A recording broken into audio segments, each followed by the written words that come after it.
You've got 4 children. How's it been for them? They're 4 grown-up children, and they've reacted in different ways. I mean, the youngest boy, Reese, who's 19, he was with me actually in the studio on the day of that recording. He's found the stress of it recently too much, so he dropped out of university in January this year because the trial was obviously going to be starting in February, March time.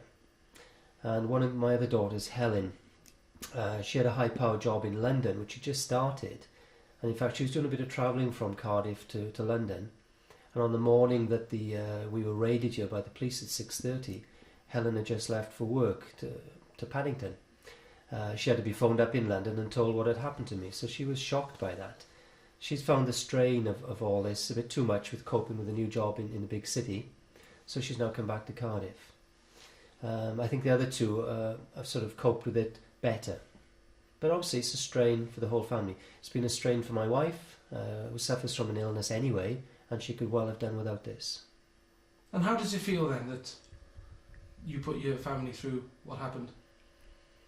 It just seems a fate or coincidence or whatever. I mean, you just sort of sit down and wonder, why did this happen? It's totally out of my control. I mean, I know I didn't do it, I didn't cheat. It was just unfortunate to be there on the wrong day. I mean, it's only coincidence that I was there on the same day as Major Ingram. He was there on the 9th of September, and then he became the rollover candidate. If that hadn't happened, we would have been there on separate days, and none of this would have occurred. So you're still proclaiming your innocence? Well, I am innocent. And I would say to people, if you look at the evidence closely, then you will also agree with me. Didn't the judge, at the end of the trial, suggest that he didn't want any of the 3 of you to actually speak about possibly being innocent?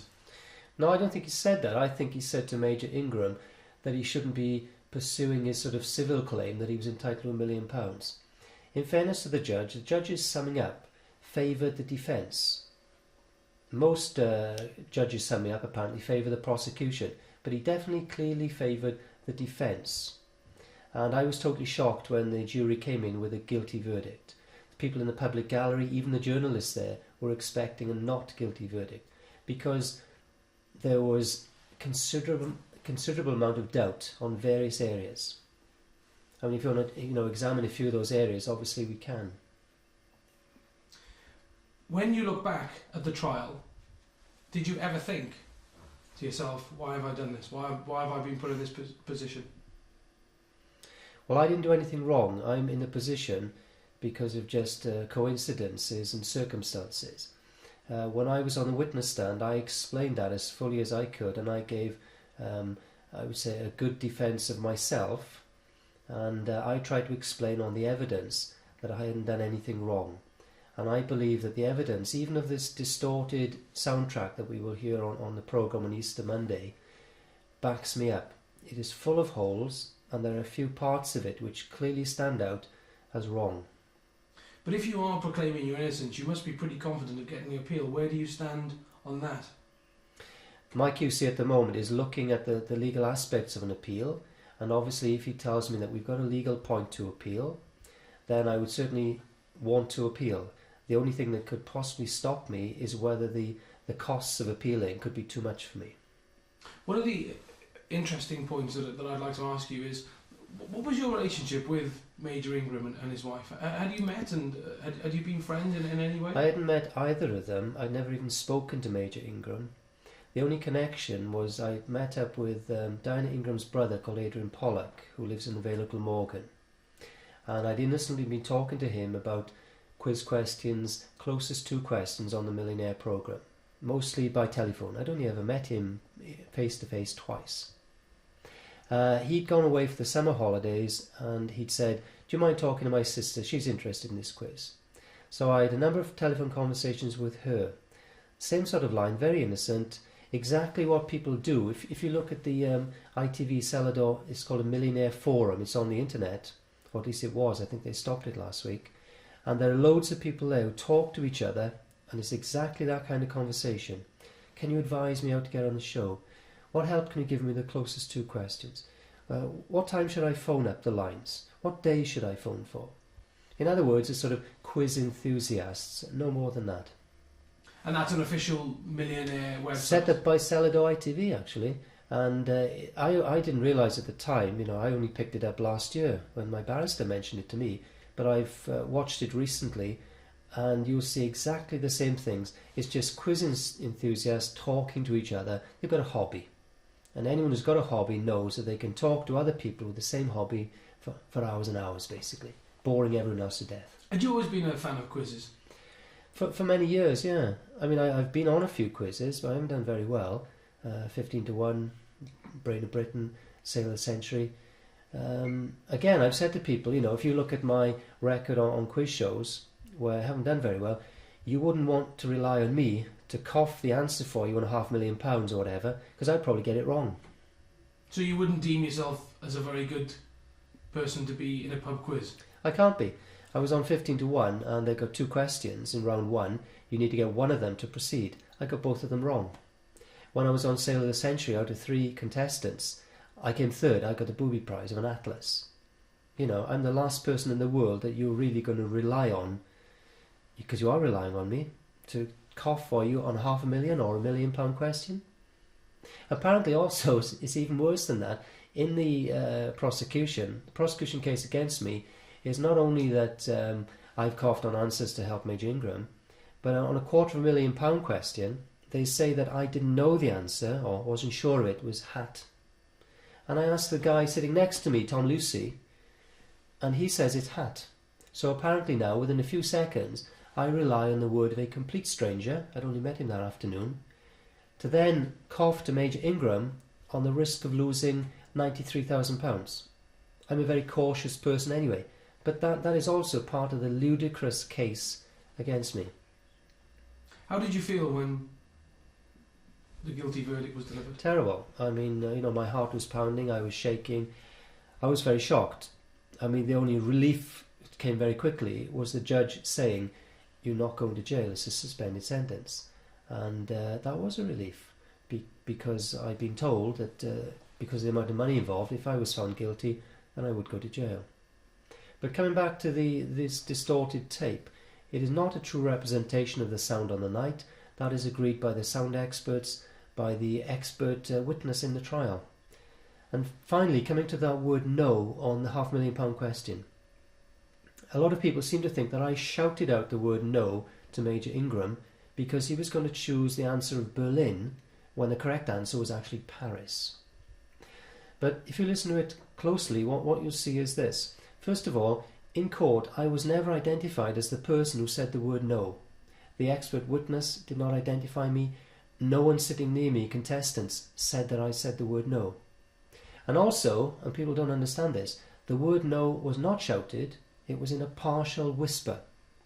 In truth, Major Ingram could not have heard that word. So actually what should have happened then, if you think there was a system going, he's going Berlin, Berlin, Berlin, he gets a cough which he can hear, he can't hear the word no, he should then have said, "That's it, Chris, I'm going to go for Berlin as my final answer." But he didn't. He just goes around, as he was doing, around the houses, "Oh, it could be Paris." And then you get a cough on Paris. But I've coughed on Berlin and Paris. Take that word no out of there, which does not belong to me, and you've got no pattern whatsoever on that tape. So did you know the answer to that question? No, I didn't. I've said I didn't know the answer to the £500,000, I didn't know the answer to the £1 million question. But of course I'm accused of knowing the answers. But I've coughed on the wrong answer on Berlin. There's no evidence that I said no. The word no is in a partial whisper, it's very quiet. He couldn't have heard it. He should have said, "Oh great, I've got a cough on Berlin. If that's the system, I'm going to play Berlin, Chris." He doesn't. He swaps over to the other options, straight over to Paris, in fact. So is that the evidence that you're possibly instructing your QC to look at in the event of a possible appeal? Well, I think the way that you can appeal is on legal points. That might be one of them. But obviously, what even the judge in his summing up said, there are 36 coughs there. 19 of them are regarded as significant, and one of those is on Berlin anyway. Half the coughs I did are non-significant.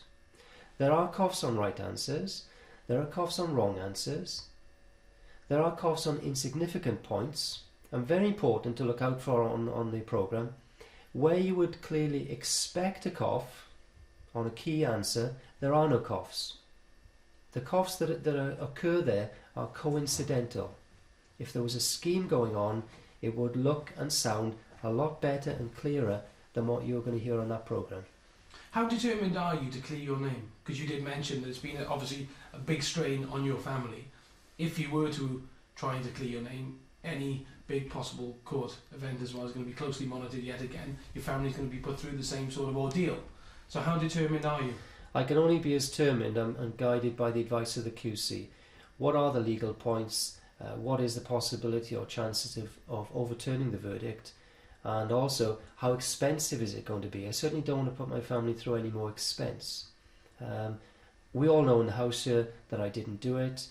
Jill was with me, my wife, on the night when I took the phone call off Dinah Ingram, which is a suspicious one, at least they make out to be suspicious. Reese, my son, was with me in the studio. He was with me when I took another phone call off her about lunchtime. They both know that those two conversations were quite innocent. The prosecution, of course, claimed that they were very sinister and they set up the conspiracy. So everyone here knows that I'm totally innocent. That's not a problem. Many people I've spoken to from work and other friends say, we totally believe you. I've spoken to people in the media who say they believe me.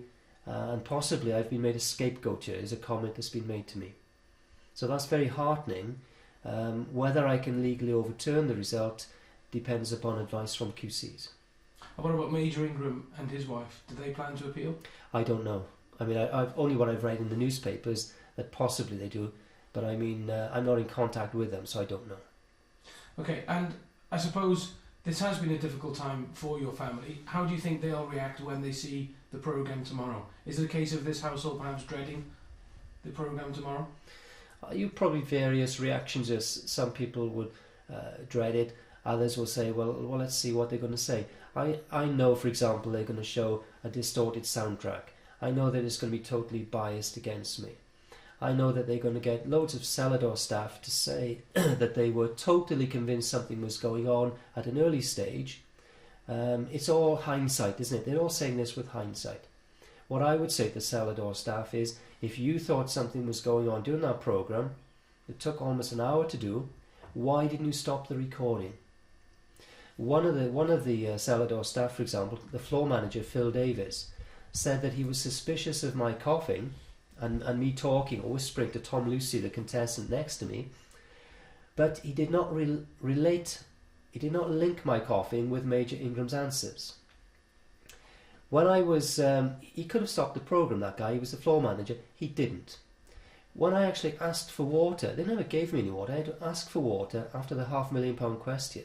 And while I was being given a small glass of water, you can actually hear Phil Davis, the floor manager, on the soundtrack, saying to the girl who gave me water, quick as you can, please. In other words, get out of the studio, let's get on with it. He wasn't suspicious of me. He would have said, give him more water or take him out of the studio. You know, there's a lot of stuff that's coming from the Celador staff, I'm pretty sure, is stuff that's coming out with hindsight. If they were at all suspicious at any stage, they should have stopped the programme. It's not a live programme, it's recorded, they could have done various things. They didn't. But are you dreading the programme tomorrow? I'm not dreading it because, I mean, I know it's going to be biased, so I'm prepared for that.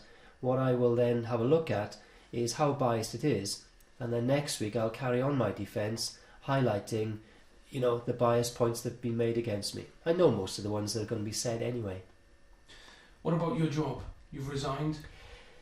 The college was going to take me to a sort of disciplinary hearing for bringing the college into disrepute. It's not my fault. I didn't bring the massive publicity, but the publicity has come with me. I work in education, so I agreed with the college that it's inappropriate for me to be working with 16 to 19-year-olds when I've got a guilty charge of deception against me. So I decided to resign before the hearing. The nice thing about that from the college point of view is the college staff has supported me over the last 18 months. They've sent me cards and letters and phone calls and visits and whatever. But even on the day after I was convicted, the staff in the business studies school, of which I was the head of, all signed a petition to say they had full confidence in me and they wanted me to keep my job. That was passed to the managers. That's a very nice thought, although in reality it couldn't happen. So you've resigned with immediate effect? I resigned with immediate effect, and obviously I'm now going to push on and do whatever I can to sort of secure, the financial security of the family. How easy do you think it'll be to get another job? You plan to Well, get another job? I'm certainly not going to get another job in education. That would be impossible. It may be that I might have to sort of go into a business venture of some sort rather than work for someone else, because when you've got a conviction against you, then obviously that's going to count against you. How would you sum up your life at the moment, Mr. Whittock? How would you say it's looking? Well, the way we look at it is this. We've had a very difficult time over the past 18 months, but at least now that's finished and we can now move on. We can forget about the sort of stresses and strains we were put under. We can move forward positively. It's in our hands now. Prior to that, the 18 months, we knew we were going to be facing a jury verdict, which was not in our hands. It was in the hands of the jury. And I'll come back again and say the jury were seduced by a soundtrack given to them by Celador, which was not representative of the sound heard by Major Ingram that night. And so was Chris Tarrant. He was exactly seduced by the same soundtrack. On the night, he was totally delighted. He was totally delighted with Major Ingram. He was only sitting 12 feet away from me. He could see me. Yet he does not recollect me coughing at all, let alone to signal to anyone. Had you always wanted to go on to the Millionaire programme? Well, I think most people in the country have, haven't they? I mean, when it started in September 1998, it was such a different quiz show. The excitement there, the emotions, the tension, and possibility of winning some reasonable money. I'd said to my wife, I'm sure I could win £32,000. She wasn't so confident because she knows my quiz history. Now, as it turns out, she was right. I won £1,000, and I suppose that's part of the course. And again, that backs up the fact that I can only win £1,000 for myself. Who really believes I could win £1 million for someone else? It doesn't add up. But you'd always wanted to go on the programme and always felt as if you could win a couple of £1,000. I think, like most people, you talk to people in work, and everyone in work not everyone, but most people in work would say they phone up the programme, they would love to go on there, and everyone believes you can win, you can get to that hurdle of £32,000. And as everyone then says, well, anything above that would be a bonus, wouldn't it? And now, when you look back, do you regret ever getting sucked in by the whole millionaire thing? Well, of course, you've got to now, haven't you?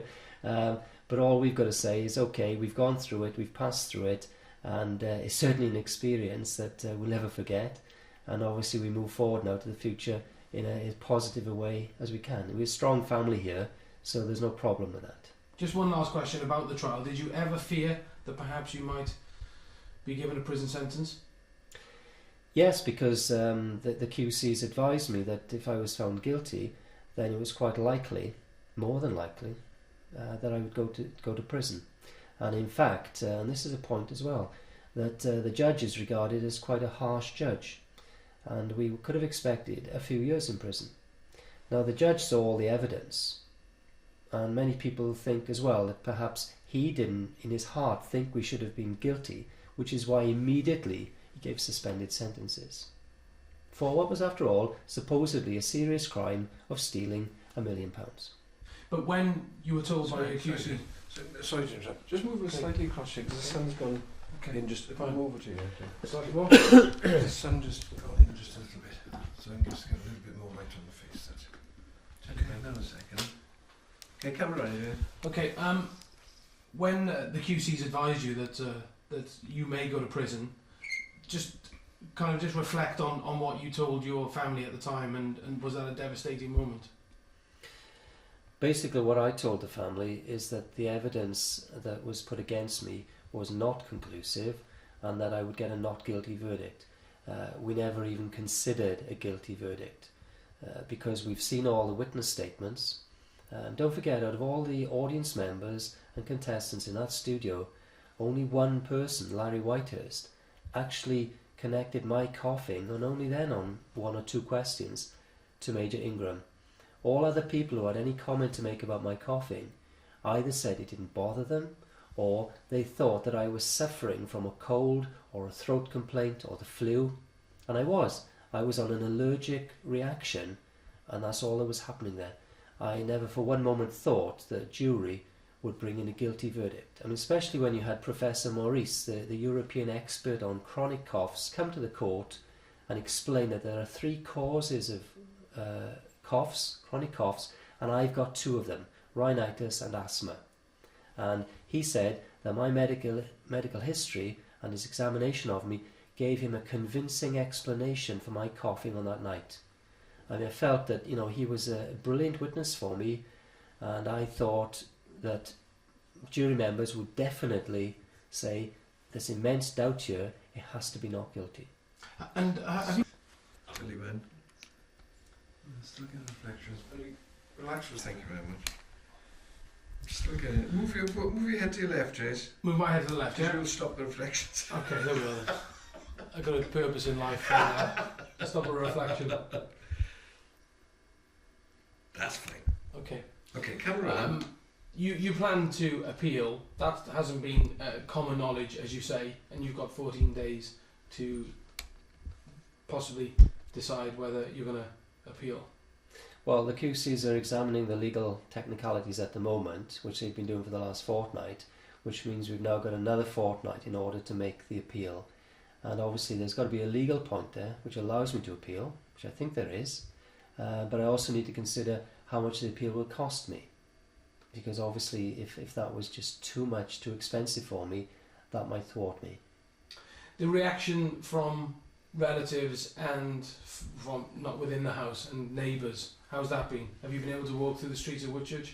No trouble at all. I mean, there's a very nice neighbour, an elderly gentleman came in last week from across the road, and he says, you know, he's totally disgusted with this. In his opinion, the fact that Chris Tarrant was willing to sign over the cheque and he was the man right next to Major Ingram should be sufficient evidence for him. He regards us as a family people, private people like himself. The fact that we've never been in trouble with the law before, we've brought up 4 children who have all been well educated and have no trouble with the law. As in his own words, he said that makes us A1 and that's fine for him. But you've had no unsavoury reaction from people? No one has outside? approached us in any way or said anything nasty, or, you know, or coughing or anything. I've had no reaction whatsoever other than positive from my friends and, you know, the people that I value highly. Okay, great, superb. So that's fine for that. Let's just do 2 quick ones on tonight's programme. Okay.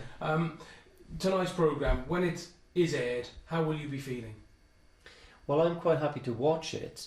I don't think that it really should be showed as light entertainment. I said that wrong then. Okay, no problem. Yep, start again. Yeah. Tonight's programme, Mr. Whittock, when it goes on air, I'm not too sure when it is on. Presumably you'll be sat down. Presumably the family will be watching it with you. But how do you feel about it being broadcast? I will have to watch it to see how biased it is towards me. I don't think it should be broadcast because it's coming over as light entertainment, and there's actually a serious crime involved here. And obviously Salador and ITV are going to make a killing of this in terms of ratings and presumably money. So they're the winners out of this all, and I feel as if I'm being subjected to some sort of abuse. And how will that feel? Does that hurt? It's bound to hurt. I just think that, you know, media companies, they're profit-making companies, they will always do this, so I have to accept it. But I've got to watch it because I need to know how biased it is, and I've got to fight back again next week with the evidence that I believe clears me. And are you worried that tonight's programme will bring back all the hurt and pain that the trial brought to you and your family? No, I think the 18 months of the trial is come and gone, and that was the worst part of it, the uncertainty of not quite knowing what would happen to us there. But the programme now for tonight will only rake over old ground really. I'm totally familiar with it. It doesn't bother me as much, and obviously I'm more focused on will there be things said in there which are far more biased against me that I can actually have a right to reply against them. But you might not get that right of reply. The only way you might get a right of reply, I presume, will be in a court of law if you plan to appeal. Well, it could be a right of reply in a court of law, but also, in fairness, a lot of media shows have invited me on to take part, and they've allowed me to get my point across, which is basically to look at the evidence. But you need to watch that videotape many times before you'll realise that it's full of holes. On a superficial viewing, you may think it proves something, but check it through very closely and you'll realise it's full of holes. How have you found that? Just the last question, doing all these various interviews for different news outlets, possibly newspapers and television programmes. How have you found that whole showbiz life, if you like? It's been very uplifting, actually, because we did the Richard and Judy show, and both of them off camera said that they were sorry, very sorry that I was in this situation. They didn't feel that it should have been a criminal prosecution. We also met up in the green room, the psychologist, Jeff, who's a psychologist on Big Brother, and he said to us he thought that it was total nonsense, but he advised us to go forward positively and make the very best of it that we can. You know, so the media people have been excellent. Even the researcher for Radio Scotland, she said to me that before she spoke to me, she was convinced that I was a cheat. After she spoke to me on the phone for 20 minutes, the next morning, just before I did the interview with Radio Scotland, she said, "I'd just like to say to you, I totally believe you." So, you know, I think if I can talk to people and get my message across, there's tremendous doubt there, and I never cheated, and that's the bottom line. What about the financial implication? You have to pay the fine. You haven't got a job now. Are you in trouble financially? No, we're in a strong position financially, fortunately, because my wife inherited property back in July 2001. We're in a strong financial position at the moment. Obviously, without an income, then I need to replace that income as quickly as possible. But again, I've got to look at all the options open to me over the next month or two. And sort of that might be working for someone else, it might be working for myself. Mr. Whittock, thank you very much indeed. Okay, thank you. Much appreciated, thank you. Okay. Okay, just carry on there then, yeah. That's it. I'm talking amongst yourselves, and don't look at the camera. Yeah, it's quite a good picture there, Jim, actually. Yeah, I'm looking quite slim. I'm quite pleased about that photograph. They've done me kind there. But he took quite a few photographs while he was here, really, didn't he? Yeah, and there's a good point that Reese has made there as well. Yes. Oh, that's the photograph he said they do to make you look like a model. All right. You'd have to work hard on that. But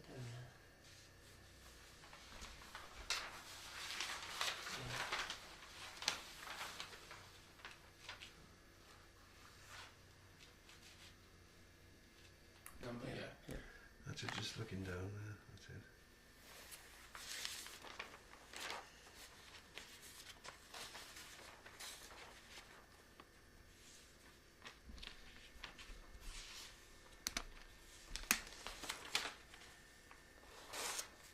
It's the first time I'm reading his paper, actually.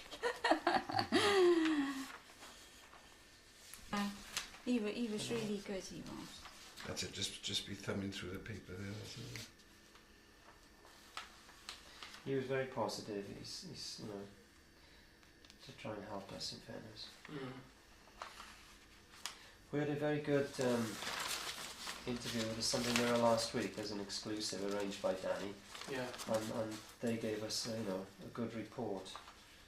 Whereas the Ingrams, who did the Mail on Sunday, That's it, Yeah, still it's looking very down at the difficult paper, that's getting- great. Getting the tone right, isn't it? And, yeah, and I presume the reason your agent suggested that you did television was now, yes? Before the programme goes out? Is that the reason? yeah, they're why? doing a bit sort of this week. I mean, I know that the Ingrams were on GMTV on one morning. We were on Rich and Judy another day, Radio Scotland. They wanted us to go to Ireland as well, but that was a bit too short notice to go, you know. He won't fly. I think the Ingrams went over. Okay, just looking down, thumbing through the paper just for this shot. That's lovely.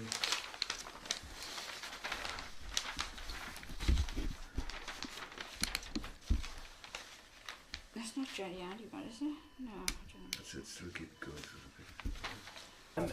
You're patenting your name. Could you just explain what's led you to that decision? Well, another company from England, in April of this year, shortly after the trial, tried to patent the name Tecwen for cough medicines and cough sweets. Tecwen Relief, they were calling it.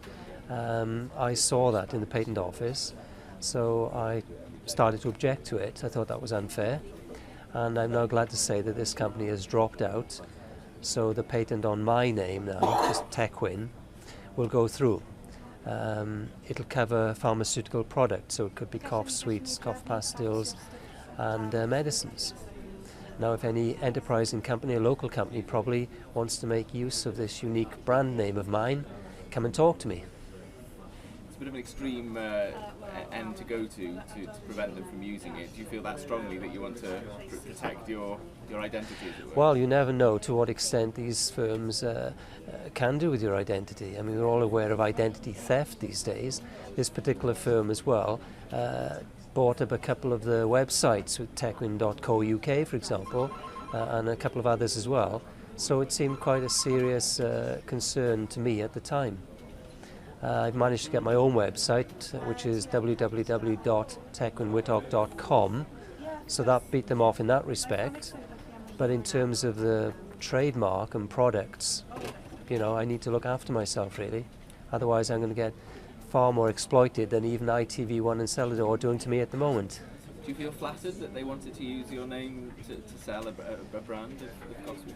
Well, it's a very good Welsh name, isn't it? I mean, it's quite an uncommon name in Wales, and certainly you can be recognised simply by your first name, Tecwen, because there are not many of us around.